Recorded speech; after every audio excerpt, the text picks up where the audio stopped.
Early on in our lives and in school, we've been taught that to succeed, we must be competitive against others.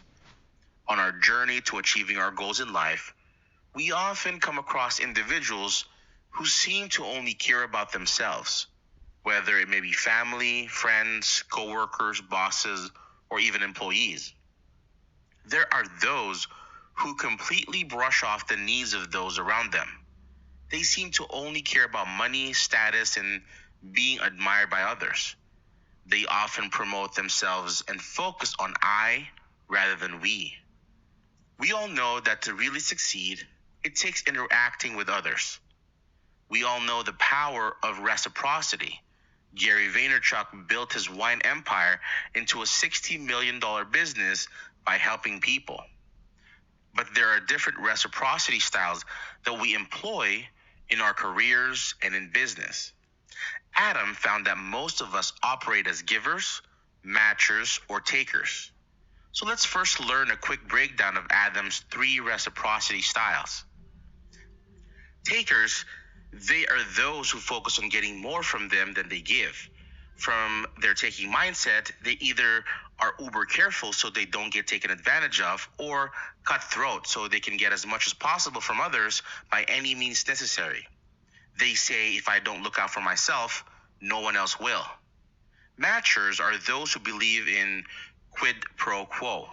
They operate with the principle of fairness. When they do favors, they expect a favor of equal value later on. On the receiving end, they normally feel indebted to those who did them good. They say, I'll do it if I'm pretty sure I'll get something in return. Givers are those who are other-focused. They don't weigh the pros and cons of others. Instead, they give without keeping score. Simply put, givers seek to enrich the lives of people they interact with. As Grant writes, if you're a giver, you simply strive to be generous in sharing your time, energy, knowledge, skills, and ideas and connections with others who can benefit from them. They believe, I'm happy to share my time and energy with those who can benefit. Adam shares a very interesting study with those 3 styles in mind. A study about engineers, med students, and salespeople revealed that those who gave the most and helped others committed more mistakes, were statistically less productive, and also the lowest grades, basically occupied the lowest statistics. But as they reviewed the data more, they found something very interesting. Givers also dominated the top of the stats. Adam then goes into how each style contributes to our personal and professional lives and how, in the end, giving wins the day. So let's dive into my key takeaways from this eye-opening book. In Adam's research, he found that in our workplace, most of us tend to be matchers, partly due to our conditioning growing up, believing that work and our career are a zero-sum game. And most of us are skeptical of takers and don't want to be taken advantage of or make ourselves vulnerable to be taken advantage of. This then creates a harmful work culture that only promotes staying with the status quo. I think we can all sense what takers value the most. But Adam points out some things that we may not realize about takers. We often find that takers are often punished by society by spreading their bad reputation or actively pushing them down, excluding them, or not sharing valuable information to them.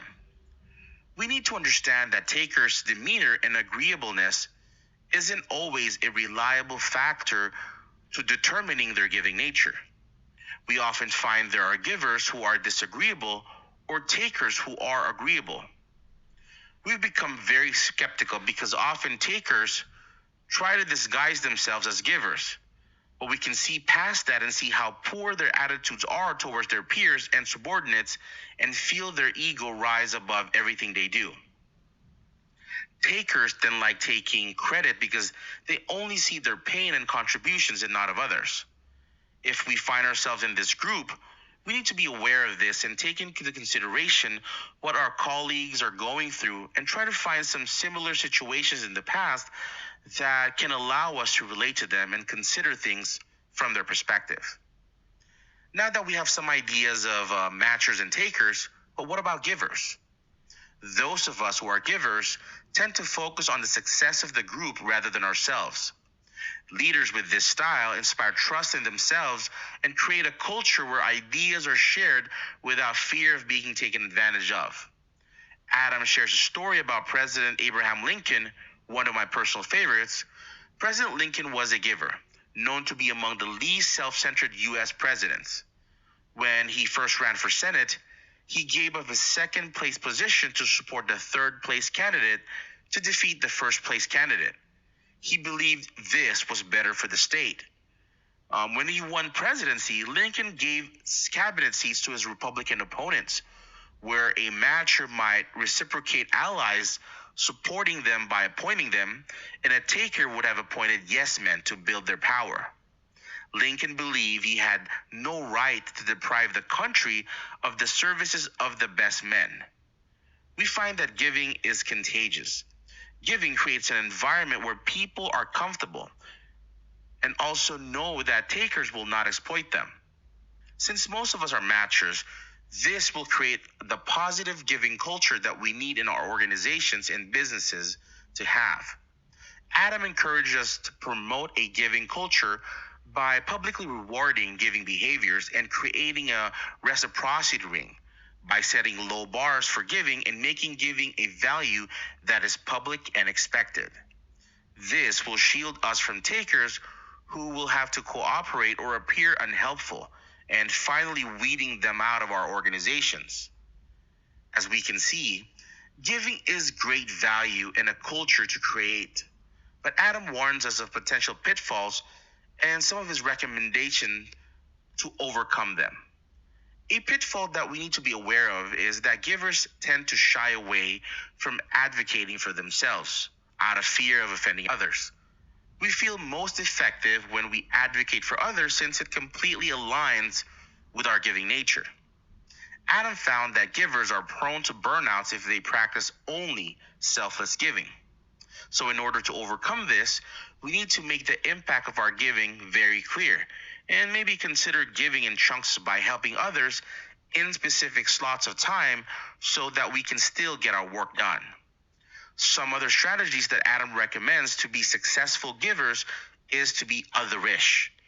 Being otherish means being willing to give more than you receive, but still keeping your own interest in sight, using them as a guide for choosing when, where, how, and to whom you give. As a giver, you need to recognize that some people operate like takers. They're so self-focused that they will take what they can and move on. So we need to be systematic in how we help others. Pay more attention to who's asking us, pay attention to how they treat us, and make a list of reasons why we can say no. As givers, we need to keep our own interest in the rear view mirror, taking care to trust but verify. When dealing with takers, shifting into matcher mode is a self-protective strategy. Practicing powerless communication is another strategy of successful givers. By asking questions, signaling vulnerability, and seeking advice. This reduces ego tension, which helps us gather more information and makes us more of an effective communicator. Takers, on the other hand, practice powerful communication to dominate the scenario, which makes them seem more authoritative but closes counterparties off from fear of retribution. In the end, Adam finds that givers end up more successful by building better reputations and more useful networks. Givers are always adding value to their networks by fostering connections and knowledge sharing between others. This allows them to accumulate significant knowledge and experience by helping other people. Givers get exposed to new domains and novel new problems. And over time, this can accrue to become a formidable cross-disciplinary knowledge advantage. This was a very eye-opening book. Backed up with extensive empirical research and colorful anecdotes, Adam Grant builds a compelling argument that becoming a giver is the best way to approach our relationships. I highly recommend you read this book if you want to improve the relationships you have in business and the culture of your organization. Allow me to leave you with this final thought. Let's remember that people fit into one of the three reciprocity styles. Givers like to give more than they get, paying attention to what others need. Takers like to get more than they give, seeing the world as a competitive place and primarily looking out for themselves. And matchers balance and give on a quid pro quo basis, willing to exchange favors, but careful about not being exploited. So adopt a giving attitude. If this isn't your natural orientation, start with small giving behaviors to people you care about. Ask in every interaction, how can I help you? Make your giving reputation known.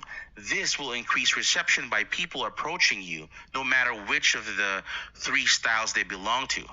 And to avoid burnout from giving, make the impact of people's work tangible. And let's apply the 5-minute favor. If you can help someone within 5 minutes, then do so. Give honest feedback and make introductions. And finally, giving is contagious. By becoming a giver, you slowly infuse others with the same collaborative sharing values. This then translates to a lot more for everyone in the long run. Thank you.